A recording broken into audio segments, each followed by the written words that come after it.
भाजपा के राष्ट्रीय प्रवक्ता सह पूर्व राज्यसभा सांसद जनाब सैयद जफर इस्लाम आज सासाराम में पहुंचे, जहां उन्होंने रोहतास भाजपा अध्यक्ष संतोष पटेल प्रिंस कुमार की मौजूदगी में स्वागत भी किया। राष्ट्रीय प्रवक्ता सह पूर्व राज्यसभा सांसद जनाब सैयद जफर इस्लाम ने आपातकालीन के बहाने कांग्रेस सहित महागठबंधन पर जमकर टिप्पणी की। उन्होंने कहा कि 25 जून को हर वर्ष आपातकाल के काले अध्याय को देश की जनता से अवगत कराया जाता है। साथ ही आपातकाल के काले अध्याय में जिन लोगों ने झेला उसको नमन भी करता हूँ। उन्होंने कहा कि कांग्रेस सिर्फ अपनी गद्दी बचाने के लिए न्यायालय के फैसले को दरकिनार कर आपातकाल लाया गया था और इस आपातकाल के काले अध्याय को देश भुला नहीं सकता है। अपनी बच्ची का नाम ईसा रखा, वो कानून जो आया था जिसके इस्तेमाल करके लोगों को जेल में ढकेला गया, तो उस अपनी बच्ची का नाम रखा जिसके लिए वो भी जेल में गए थे। लेकिन आज सत्ता की मोह और वही मानसिकता इनकी भी बन गई है कि सत्ता की मोह के लिए कि खुद के बच्चे को मुख्यमंत्री बनाना है, इसलिए कांग्रेस की गोद में बैठ गए। आज देखिए, कभी आपने सुना कि अगर कोई आपको जूता मारे तो फिर आप उसके जूते पॉलिश करते हैं? ऐसा कभी सुना है? लेकिन लालू यादव जी का तो वही हाल है कि जिस चीज की वो बुराई कर रहे थे, जिस चीज के खिलाफ खड़े रहे, कांग्रेस के खिलाफ खड़े रहे, आज उसी की गोद में जाके बैठ गए। वही पॉलिश करने वाली बात हो गई कि आज उसी की गोद में जाके खड़े हो गए, बैठ गए हैं, और इसलिए कि उसका सिर्फ सत्ता की लालच है और कहीं ना कहीं सोच है उनकी कि भाई हमारा बच्चा मुख्यमंत्री बने। अगर जनता के हित के लिए कोई ऐसा काम करते तो फिर भी एक बार को कहने को होता, लेकिन जनता का तो कोई हित नहीं है, खुद परिवार के हित के लिए। तो ये मानसिकता दर्शाती है कि ये सब पार्टियां जो है एक ही मानसिकता है, तानाशाही अप्रोच है इनका, तानाशाह लोग हैं। इनको जनता से कोई मतलब नहीं, इनको सिर्फ सत्ता से मतलब है, परिवार से मतलब है। आरजेडी और कांग्रेस में एक ही दो चीज बहुत मुख्य तौर से, एक तरह से जिसको आप बोलते हैं, एक ही तरह से देखा जा सकता है कि दोनों परिवारवाद पार्टियां और दोनों को सत्ता की भूख रहती है, दोनों को सत्ता की मिलाई चाहिए।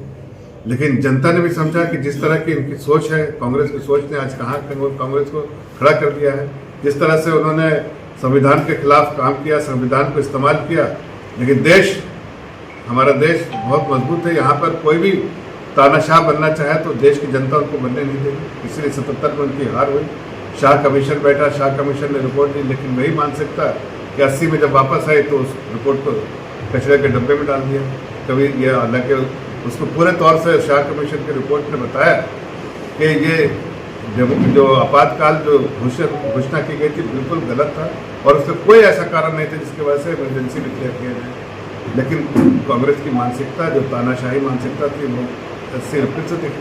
उन्होंने उस रिपोर्ट को ही कचरे में डाल दिया। और लालू प्रसाद की जो पार्टी है उसकी भी मानसिकता एक ही है। तो आज तो इस प्रेस कॉन्फ्रेंस में इन सब बातों के साथ साथ मैं भी कहना चाहता हूँ कि जो सासाराम के खास की युवा पीढ़ी जो अपने घर के बड़े बुजुर्गों से पूछ सकते हैं कि किस तरह से इमरजेंसी में एक आम नागरिक का जो भी उसको लिबर्टी कॉन्स्टिट्यूशन देती थी, संविधान देती थी, कैसे उसको पूरे तौर से ख़त्म कर दिया गया, कुचल दिया गया और संविधान को अपने फ़ायदे के लिए इस्तेमाल किया गया। तो मैं आज अपील करता हूँ आपके माध्यम से यहाँ की युवा पीढ़ी को कि आप इस तरह की ताकतें जैसे कांग्रेस है, आरजेडी है, उनकी असली मानसिकता को समझिए।